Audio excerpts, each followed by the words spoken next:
Magandang umaga sa inyo mga mareng at eto nga kami ngayon ni Ate Heart. Papasok na nga pala siya dyan sa school at ayan nakapag-ayos na nga pala siya dyan at ready na siyang pumasok sa school. Siyempre nakapag-almusal na rin yan at nakapag-ayos-ayos at kaya papasok na siya at ginising ko na rin yung papa niya para maihatid na siya sa school. At ayan lalabas na nga pala siya dyan ng bahay namin para hintayin niya na lang yung papa niya sa labas. At ayan nga nagpaalam na nga siya dyan dahil nga papasok na siya at yan na nga pala yung anak kong bunso. Nagising na siya at nagse-cellphone nga pala siya bago siya bumango at kinuha ko na nga pala yung cellphone niya dyan. At ayun nga na bad trip nga kasi inagaw ko na yung cellphone sa kanya dahil nga para makapag-ayos-ayos na kami, makapagligpit na ng higaan. Niutusan ko nga pala siya dyan ng buksan niya yung ilaw para na bumango na kaming dalawa at makapagligpit na ng higaan. At ayan nga, susunod nga naman yan yung anak ko na yan dahil masipag talaga yan pag inuutusan. Kahit na nagmamaktol yan, susunod pa rin yung anak ko na yan si Alas. Tingnan nyo naman, bubuksan niya yung ilaw. O diba? Kahit nakaburangot yung muka, susunod pa rin yan. At ayun nga, tamang almusal muna ako dyan dahil nga syempre para may energy tayo mamaya pag inasikaso na natin si Alas at para ma-prepare yung kanyang mga gagawin at may hatid sa school. Ayan, tamang kain muna ako dyan ng pansit palabok at nagkape. Para may energy naman tong tao na to, kawawa naman pag sumakit yung ulat ng hihina. Baka hindi may hatid sa school. Charot lang mga mareng. At ayan, binibilisan ko na nga dyan kumain dahil nga para mapaliguan ko na siya at maayusan. At ayan nga, nagtapos na ako mag-almusal niyan. Nahanap ko na yung mga kanyang susuotin gagamitin sa school. At ayan, kumuha na ako ng kanyang mga kailangan para mapaliguan ko na siya dyan.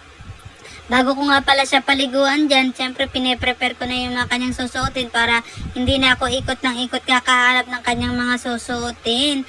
At ayan, nandyan nga pala siya sa may gilid dyan. Tamang nood muna siya ng TV habang nag-aantay ng oras. At ayan nga, kinuha ko na yung kanyang jogging pants dahil nga PE sila ngayon. Buti na lang Friday na at makakapagpahinga naman ng tao na to kakaasikaso ng mga estudyante. Diba? Tamang linis na lang tayo nito bukas, araw ng Sabado. At ayan nga, naglambingan muna kami dito ng aking anak na si Alas. Ayan, nagyayakapan muna kami dyan. At ayan nga, natapos na siya dyan maligo at inaayusan ko na siya. Nilalagyan ko na siya ng lotion, off lotion yan mga mareng, para iwas dengue ngayon dahil uso na naman daw ang dengue-dengue. At ayan, nilalagyan ko na siya ng pulbo para mabango siya pag pumasok sa school. At ayan, sinusuotan ko na nga pala siya dyan ng t-shirt niya pang PE. O diba, kapoge-poge. Hindi pa maayos pero poge na, charot. Ayan, pinapainom ko na nga pala siya dyan ng vitamins niya para naman very good siya sa school. O ayan, tamang vitamins muna ang batang makulit at umaalis-alis pa. Sabi ko hindi pa tapos, meron pang isa at bumalik naman yan. Favorite naman niya tong mga vitamins kahit na minsan at tumatapon nga lang. Ayan, tamang punas kami dyan. O, pinapainom ko ulit siya. Ayan, para matapos na siya mag-vitamins, syempre. At ayan nga, pagkatapos namin magpainom ng vitamins, yan, pinaupo ko siya at para suotan naman siya ng medyas niya para naman makapag jogging pants na siya at masuotan ko na siya ng kanyang sandals. Naka-sandals nga lang pala siya dyan kasi nga nilabhan ko yung mga sapatos niya. At ayan, tinatapos ko na siyang magsuot ng medyas para naman pogi-pogi na yan, batang makulit na yan. Tingnan niya, tamang nood pa rin siya. Kaya okay lang yan para hindi siya tupakin sa school. At ayan, susutan ko na nga pala sa dyan ng jogging pants niya para naman matapos na kami sa pagbibihis ng batang makulit na yan. Kitang-kita naman ang kapogi-pogi na ng batang makulit Nahanap ko nga pala dyan yung suklay para masuklayan ko naman yung buhok niya. Hindi ko nga pala sa dyan nilagyan ng gel ngayon dahil nga naubusan na ako na ng gel. Kaya sabi ko, sa Monday ka na lang uli mag-gel. Ayan, tamang suklay ka na lang muna.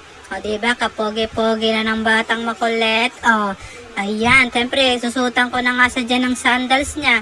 Sandals muna siya dahil nga nilabhan ko yung mga rubber shoes niya. Ayan susutan ko na siya ng sandals para pogi-pogi na ulit ang batang makulit.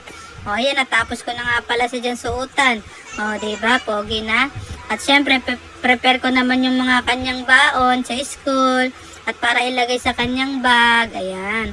O diba, kompleto yan. Para naman hindi siya maingit sa mga klase niya, kailangan may baon din siya. At ayan nga, sabi ko, tara na, alis na tayo. Tamang higa pa rin sa sopa, oh. Tingnan nyo naman. Parang tamad na tamad pang pumasok tong batang to. At ayan nga, nahatid ko na nga pala sa dyan sa school at papasok na kami sa kanyang room. Sabi ko, tara na, let's go na, pasok ka na sa room dahil mainit. Kawawa naman yung nanay mo, ang init-init. Pero ayos lang yan mga mareng. Ganyan talaga ang buhay ng mga nanay. Hatid sundo tayo sa ating mga estudyante. Let's go! At ayan nga, tamang lakad na kami dyan para pumasok na siya sa loob ng room. Ayan, kakatok-katok na naman yung baby ko na yan. O, diba? Tamang hintay siya sa pinto, tapos kakatok siya pag bubuksan siya ng pinto ng kanyang teacher. Ayan, tok-tok daw. Sabi ng aking anak na si Alas.